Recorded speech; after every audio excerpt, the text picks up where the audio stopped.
We are happy to be joined by Peter Burns, who you see, of course, on SEC Network here on the weekends here on ESPN Radio. And Peter is with us again here on Ruscin Zach. How are you, Peter?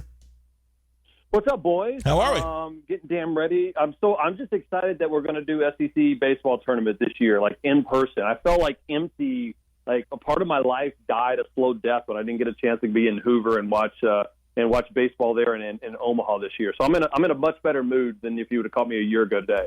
Peter, I bought some cryptocurrency yesterday. How soon till I'm broke? Hey, man, you're looking good. You should have bought it in January. Like me and Doring, I swear, I think our show has gone from Chris Doring, our SiriusXM show in the mornings, have gone from SEC talk to about 50% SEC talk and all about cryptocurrency. So what did you buy? Doge? Did you buy Doge. Ethereum? Is that how we pronounce it? Doge? I want to sound like the kids. Yeah, Doge? Yeah. Okay, cool. Yeah. Doggy, Doge, whatever the hell it is. All I know is that it's making money. I kicked myself because I bought a bunch. I bought like 50,000 at like a penny just as a joke, and I sold like half of it. And I was like, I just even forgot about the other half. And sure enough, so luckily, I'll be able to pay for the next beer when I'm in y'all's neck of the woods. So. Right. All right, now I don't feel so bad. Or in bad. Hoover then. All right. My favorite part about Hoover, Peter, is when Alabama plays Auburn and there's like a 6-hour wait to get in and out of the Hoover Met because there's only one there's only one road to get back there. It's cracks me up every time. It's crazy.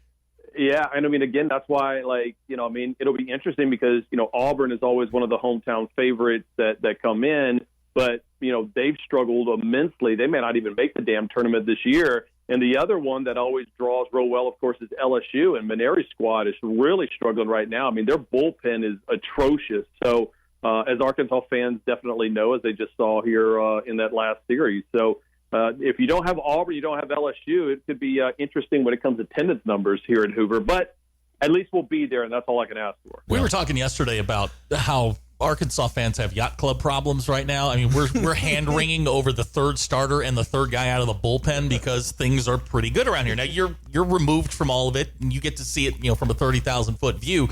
How serious is the concern for Arkansas if they don't have a third starter? Oh my! I mean, it literally is like the Bentley's left tire is a little low right now. I mean, come on! Right. I mean, between just think about it. Like, I think maybe we'll bring Wicklander in and he'll start again, and all of a sudden he starts mowing everybody down. Oh, if we got a problem, we'll bring in cops from the to do a little bit longer relief. I mean, what Van Horn has built there over the last, obviously decade, but even the last year, taking that next step, it's ridiculous. And, it's funny as I was going through the stats yesterday about Arkansas, it's not a Spanberger. It's not like guys that are hitting 375.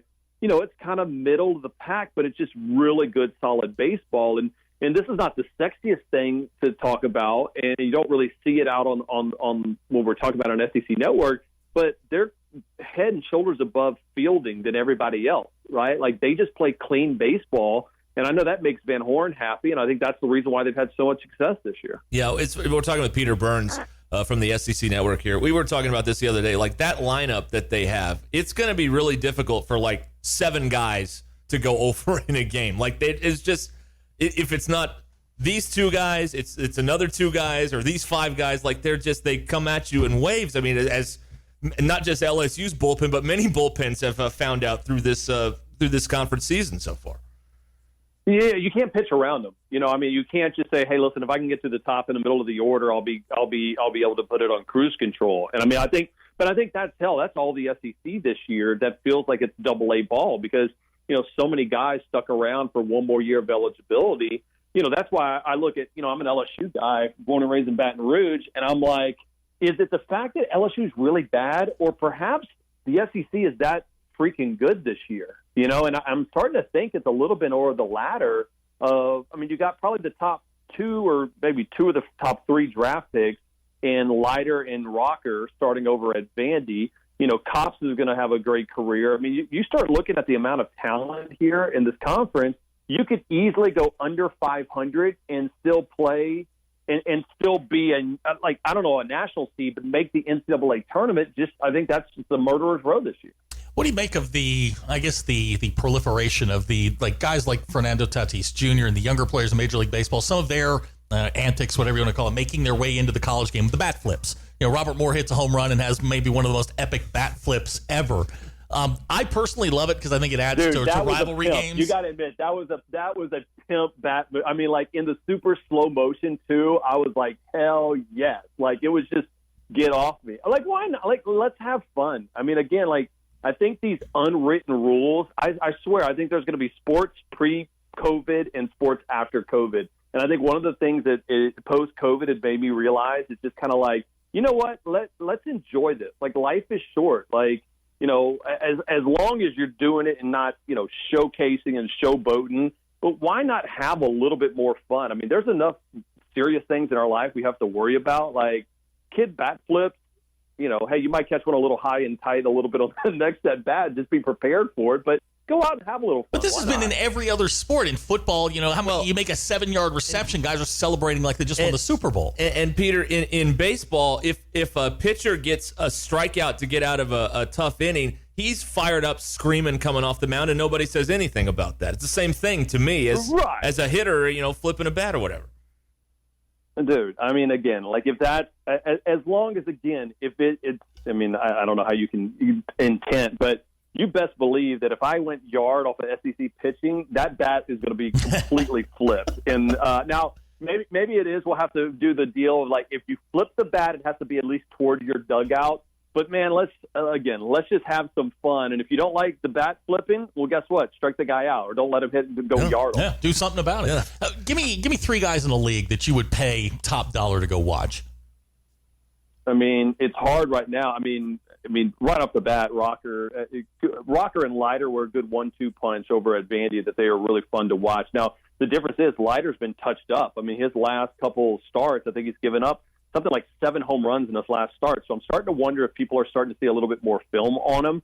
I mean, Topps is incredible because just when he comes in, it's like it's a done deal. It's starting to kind of feel like that Mariano back in the day with the Yankees. Like when he comes in, like, all right, well, you don't really have a chance. So I think those are 2 guys. And what's interesting is I think you would have told me, if you asked that question 4 or 5 years ago, I would rattle off like 5 or 6 position players like Alex Bregman or Tristan Pompey or Spanberger or somebody like that. There's not really that I have to watch position player, which I find interesting this year. Like I feel like it's just all well-rounded, solid teams rather than just like breakout stars. Well, yeah, we're talking with Peter Burns from the SEC Network here on Ruscin and Zach. So in May, going to Hoover, and then back to Hoover in July because SEC Media Days is happening once again this year. And this is, of course, the summer spectacle, and it'll be even more so with Leach and Kiffin in the mix. And, it's going to be it may not rival the Spurrier days, Peter, but it's probably going to be there's going to be a few yucks in there, I imagine. Yeah, and I mean, again, I think, I think, getting Leach involved, of course, is going to be fun. We didn't get a chance. We were kind of robbed of an opportunity to see him last year. Obviously, Lane. Lane's interesting because I think Lane will disappoint people at media days. I'm a firm believer in that. And, I think Lane is extremely good when it comes to online social media and having some bars, but he's kind of a little bit more reserved the more you talk to him and when he does some of these interviews. So I think people will come away going, wow, Lane wasn't as crazy. I mean, and I'm looking forward to Sam Pittman. I mean, he kind of captured our hearts, and Arkansas fans know that right off the bat with, not necessarily the most talented team, but he got them to play hard. And yes, they should have won against the game against Auburn. They were kind of hosed there, but that's a different story. But I mean, to me, he's trying to build something, and really this is kind of his year 1. I mean, because last year, what a lost flipping year for everybody. So I'm frankly just excited that we'll be there because I don't know about you guys, but I felt more lost covering SEC football than ever before because we didn't have media days. We weren't available to go to practice every single day. And we kind of need that just to enjoy the storylines a little bit more. Is Alabama ever going to take a step back? We're arguing the other day. This country has an Alabama problem. College football sucks while they're in it. Yeah, I mean, sure enough, when he's 97 years old and steps away from the game, Alabama might have issues there. But I mean, again, I said it on the night of the NFL draft. Like, that smile on Saban's face is him knowing I don't ever have to make another recruiting call if I don't ever want to. Like, all I got to do is, like, just show the first round of the NFL draft and the $85 million of guaranteed money that just my first rounders got. That's my recruiting pitch, right? And, you know, he's perfected it. And, guys, it's not so much as X's and O's on the field. Of course, those are great. It's what he's done behind the scenes and, like, the program he's built that no one sees as far as, you know, compliance and strength and conditioning and the way he structures it like an NFL team behind closed doors is the reason for Saban's success, which makes them the GOAT. And he's evolved over time where, I mean, even 10 years ago, they were lining up in the I, they were turning around, they were running the power G, and it was offensive linemen and defense. He had 4 guys in his receiver room that went the first round. Yeah. 4 guys plus a quarterback, which never happens at Alabama. He has evolved with college football. They still play great defense, obviously, but they are an offensive juggernaut now, and 10 years ago, they weren't that way. Well, and again, it was one of those deals where Saban was seeing the game catch up to him, and he thought, I got one or two different things, like, you know, adapt or die. And, you know, he was the first one. He's like, hey, I hate these RPOs. Let's get the rules changes. These guys are moving too quick. And then he says, well, you know, if I can't beat them, then I'm going to join them. So what was he going to do? He was going to play your style of football that you were beating him with, and he's just going to do it better with better players. And frankly, that's what's happened. And, you know, Frank, it's taken me a while to get used to it. I mean, I used to make fun of the Big 12 thinking they played little patty cake, you know, arena football, and I hated it. Like, I always thought, hey, SEC football is, you know, 3 yards in a cloud of dust, line of scrimmage, rah-rah. And now it's just like, hey, you know, now this is the future. The best athletes are going to play the most athletic side of football, and I'm not sure if anybody can catch them from now on. What is your assessment at LSU of what is going on there? I mean, there's a lot of stuff going on. Some of it Ed Orgeron's doing, some of it maybe not necessarily, but it from here looking there, it kind of feels like it's a mess. Well, and especially if you're coming from, you know, how good Deifel's looking, and they got that team playing softball, Van Horn. I mean, with track and field. I mean, you know, football's trying to make that run, but you could argue that Arkansas athletics right now may be in as good a spot as anybody in the country, and yet right down the road at LSU, everything looks like the complete opposite, and it's tough. And I think it's just a culmination, guys, of a bunch of different things. And what's happened is that there has not been a whole heck of a lot of accountability because I think everybody is like, well, if you hold me accountable, I'm holding you accountable. If you hold that person accountable, that person's accountable. So we're not getting any kind of closure to this. Like, it's kind of crazy to me. The only people that have lost their jobs at LSU are former coaches and former administrators that are no longer at LSU. So it's, it stinks overall. And there's nothing really good to say about it other than the fact that I hope that whatever was done improperly, that they pay a price for that. We're playing hopscotch here, but I want to ask you about basketball because I think the Nate Oates, Eric Musselman, Will Wade rivalry, that little triangle might be one of the best, you know, 3-way rivalries in basketball because I it's hard to tell from afar. I don't think those guys like each other.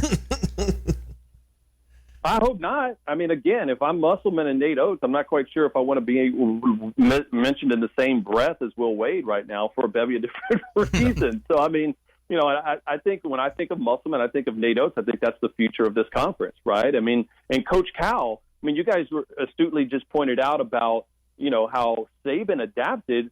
Well, is Cal going to adapt? And that's a big question, right? Because now we're seeing the type basketball that Oates and Musselman played. That's not traditionally how Kentucky wants to play. Kentucky always says, all right, we're just going to grab 4 McDonald's All-Americans. They're going to be 6'11", and we're just going to play great defense, and that's what we're going to do. Well, that type of basketball doesn't necessarily mean a whole lot of success, as we saw last year. And I think that's the future. And again, I'm so happy that Musselman's there. I'm so happy that Nate Oates is there. I think that's that 1-2 punch that's going to bring a whole hell of a lot of respectability to the SEC. And it's always been a proud SEC basketball conference. Just now more so, people are going to recognize it on a national level rather than just us here in this footprint. All right. Well, a lot going on, of course. This is the final month of baseball season, as you mentioned. Hoover Met will be the spot for the tournament at the end of the month, and you can watch all of it there on SEC Network with Peter Burns in the coverage. You can hear him on ESPN Radio on the weekends, Sirius XM in the mornings. Thank you, Peter, as always. We appreciate it. Hey, and last thing, Courtney Deifel's a badass, just so you know. Like, any person that takes a 1-23 team and now could win the regular season title, she is A1 in my book. So love what her and the Arkansas softball team is doing, too. So thanks for the invite, boys. Appreciate it. All right, thank you, Peter. Peter Burns with us here from the SEC Network on Ruscin and Zach.